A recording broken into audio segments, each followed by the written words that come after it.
O vídeo de hoje é sobre A Bússola de Ouro, do Philip Pullman. A Bússola de Ouro é o primeiro livro da série Fronteiras do Universo. É uma trilogia, né?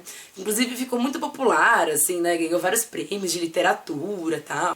Eu sorteei ele, né, no Book Jar, no vídeo passado, então ele não foi uma escolha completamente aleatória, assim. Aliás, se vocês quiserem assistir, o vídeo ele está aqui na minha mão, é só clicar aqui pra assistir ao vídeo. Eu sorteei 4 livros pra ler em fevereiro, né, então ele vai ser o primeiro. E eu acho que eu já contei um pouquinho pra vocês da minha relação com esse livro. Eu abandonei ele 10 anos atrás. Ele foi uma indicação de uma amiga minha, só que na época... eu não entendi o que eu não tinha gostado exatamente nele. E por muito tempo isso foi um mistério pra mim. Eu não lembrava exatamente por que eu tinha abandonado. Até que no meio do caminho, assim, eu lembrei. Na verdade, eu entendi o motivo, assim. Não é um motivo nobre, gente. Eu vou avisando. Que na época que eu peguei o Bússola de Ouro pra ler, eu gostava muito de Harry Potter. Mas assim, gostar muito não é exatamente... não é exatamente verdadeiro, assim.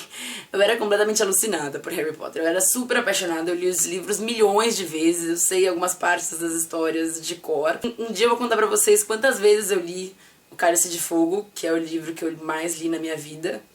Assim, é uma coisa séria mesmo. Então, eu acho que, assim, quando eu fui apresentado ao Fronteiras do Universo, né, a Bússola de Ouro, eu tava esperando um novo Harry Potter. E, obviamente, não era, né, gente? Era uma coisa diferente. É bem impressionante mesmo o quão diferente e como o autor consegue, sei lá, extravasar, extrapolar alguns limites da fantasia. Achei super legal. Então eu acho que eu realmente abandonei porque eu esperava um novo Harry Potter, eu esperava uma nova forma de contar histórias. Na verdade, uma forma antiga de contar histórias, né? Porque Harry Potter se tornou um clássico, sei lá, talvez por seguir uma fórmula mesmo, né? Eu fui muito intransigente em relação a Fronteiras do Universo e tava mais do que na hora de dar uma segunda chance pra esse menino aqui. Inclusive, tem uma coisa também.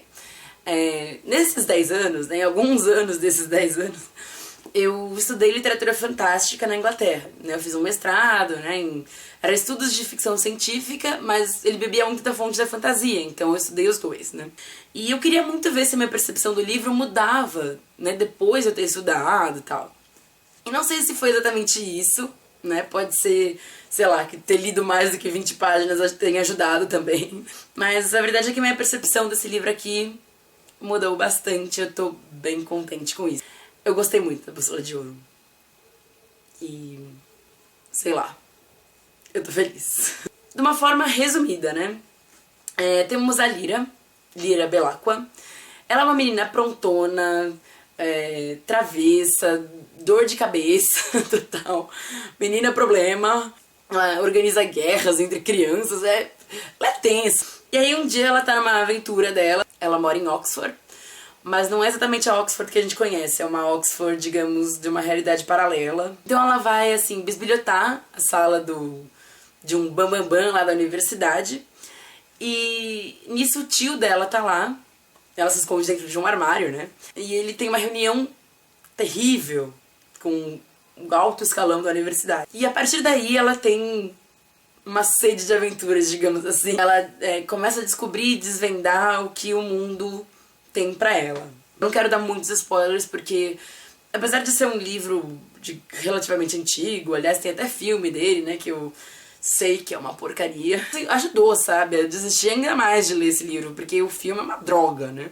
Então ela vai ter essa vida aí, ela vai se meter em altas confusões, digamos assim, com um amigo dela, o Roger, né, inclusive o Roger é o único amigo dela na universidade e ele desaparece.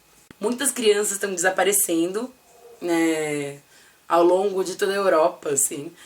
E a Lyra sabe que o que ela ouviu naquela reunião, que ela bisbilhotou, pode ter a ver um pouco com o desaparecimento das crianças. Uma coisa que eu ouvi muito sobre Fronteiras do Universo, né, e não só de amigos que leram, mas também de vídeos, né, que eu vi aqui e tal, no YouTube, é que ele bebe muito da fonte de um livro chamado Paraíso Perdido, escrito pelo John Milton. Então, inclusive, não é segredo, assim, né? O próprio autor, ele coloca uma citação do Milton na abertura do livro. Até eles traduziram, né? Porque assim, a série, ela no original se chama His Dark Materials, que está aqui num trechinho do poema que o autor seleciona do Milton, né? Tá escrito no livro 2 aqui do Paraíso Perdido. Em português eles traduziram para os materiais obscuros do poderoso Criador. Então, tem uma pegada bíblica mesmo, assim. Eu não li o Paraíso Perdido ainda. Um dia, quem sabe. Eu sei que é um livro muito inspirador, assim. Tem muito autor bacana que já leu, se inspirou, se emprestou coisinhas, né, do Paraíso Perdido. Então, é um clássico e, aparentemente, esse livro aqui, na verdade, a série toda, é uma releitura desse grande clássico universal. Mas, uma coisa que eu gostei muito é que ele não é só uma grande releitura desse livro super famoso, nem nada disso. Você vê aqui muitas referências a outras coisas, a outras obras. Então, eu senti muitos momentos aqui uma pitada de Peter Pan, assim, que é um livro que eu amo de paixão, inclusive vou reler aqui pra eu tô lendo, tenho muitos planos. Então eu vi muitas pitadas de Peter Pan aqui, e principalmente de uma série sensacional que eu li quando eu gostava de Harry Potter, e eu gostei mesmo assim, que se chama A Sétima Torre, né? São 6 livros ao todo. Eu tenho plena certeza que eu vou ler, na verdade vou reler todos eles.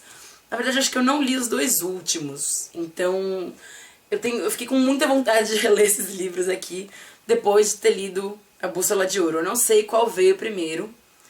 Eu tenho a impressão que talvez o Bússola de Ouro tenha vindo um pouquinho antes, mas não muito antes. Esses livros aqui são do Garth Nix. Não vamos falar, né, da Sétima Torre por enquanto. Vamos falar do Bússola de Ouro. Realmente, se eu queria ler alguma coisa parecida com Harry Potter lá pros meus 16 anos de idade, eu não ia encontrar aqui. Eu acho que esse livro não segue uma fórmula convencional, e eu não digo só da literatura fantástica, eu digo da literatura em si.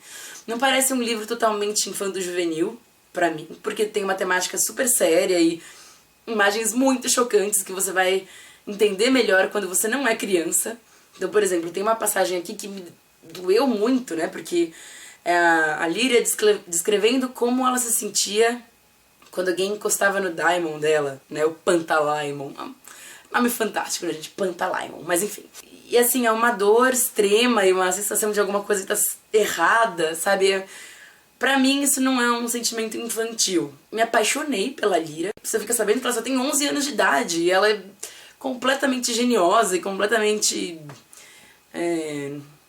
digamos, como que eu posso dizer, gente? Ela faz o que ela quer, assim. Ela é dona de si, ela não sabe muito bem pra onde ela tá indo, mas ela vai mesmo assim. Ela engana todo mundo no livro, praticamente. Ela não se importa pra quem ela é leal, exatamente, mas ela é extremamente esperta e muito vívida. É uma personagem que dá ânimo pra história, sabe? Ela é uma boa protagonista. Ela leva realmente a história pra frente, ela é curiosa, ela é espivitada e ela é muito gostável, assim. Então, quando ela tá fazendo uma coisa completamente errada, sabe? Tipo, você sabe que ela tá errada e que ela não devia estar fazendo aquilo, por mais que a voz da razão ou o Pantalaimon estejam dizendo pra ela que ela está errada, e ela faz mesmo assim, você quase apoia ela, porque afinal de contas ela deve saber o que ela tá fazendo. E eu gosto muito que seja uma menina, sabe? Porque é uma história, é uma aventura sensacional pra todas as idades, pra todos os gêneros, com uma menina fantástica de protagonista, assim, uhul! Girl power, é isso aí! Não é um livro perfeito, obviamente, né? Porque existem poucos livros perfeitos, eu acho. Inclusive, um dia eu vou falar de alguns deles que eu tive a sorte de ler. Mas a trama, ela é muito boa. Assim, eu acho que ela tem passagens fabulosas mesmo, assim, coisas muito originais, muito bem pensadas. E eu acho que se você ler O Paraíso Perdido, você entende algumas das referências que ele usa de uma forma reinventada no livro, né? Pelo pouco que eu sei, assim, do Paraíso Perdido, eu consegui identificar algumas coisinhas ali, né? Ele, por exemplo, fala um trecho da Bíblia que não existe na nossa realidade. Então, ele mexe mesmo com isso, né? Mas, assim, a trama, ela tem furos, sabe? Tipo, algumas coisas passam muito rápido, se resolvem muito fácil, sabe? Ela tá em um momento completamente difícil, assim, e cai uma solução do céu, às vezes literalmente, sem querer dar nenhum spoiler, mas ela tem personagens às vezes meio planos que estão ali só por uma função. Não sei se, tipo, isso vai mudar, né? É só o primeiro livro. Inclusive o final dele é sensacional. Eu quero muito ler os próximos. Mas isso de resolver alguns problemas que pareciam impensáveis, né? Me frustrou um pouco, às vezes, assim. Não sei se é porque é um livro infantil, então ele tem que ter algumas resoluções rápidas de alguns problemas. Não sei, é meio complicado de dizer, assim, porque a gente não sabe exatamente o que motivou certos furos e se o autor enxerga eles como furos, né, ou se ele conserta mais pra frente. Mas, em geral, é uma história deliciosa, assim, eu achei muito legal. Eu realmente fiquei feliz de dar uma segunda chance pra ele. Não sei se é o melhor livro de fantasia que eu já li. Não sei se é o melhor livro de fantasia que eu vou ler na minha vida. Espero que não, na verdade, porque tem muita coisa boa por aí, né, então tomara que não seja.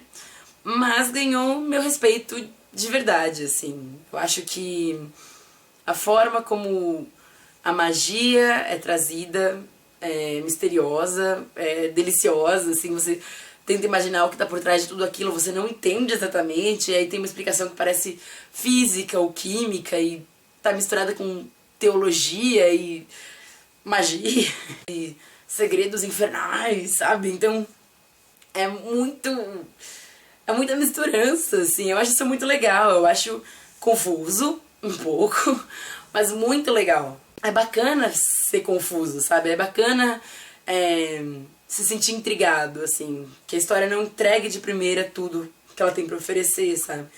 A Bússola de Ouro definitivamente não se resolve sozinho, você tem que ler os outros dois pra entender tudo, eu acho. E ele é uma excelente introdução a esse universo que a gente não conhece. Então, se você tá procurando boa fantasia e alguma coisa que quebre um pouco os padrões de alguns livros que a gente tem lido, né, sei lá, tá esperando alguma coisa um pouco mais refrescante, talvez inocente, assim, acho que esse livro é bem legal. Bom, então por hoje é isso, espero que vocês tenham curtido. Se vocês gostaram, já sabem, podem comentar, curtir, compartilhar, todas as coisinhas que a internet nos oferece. E muito obrigada por terem me assistido e até mais!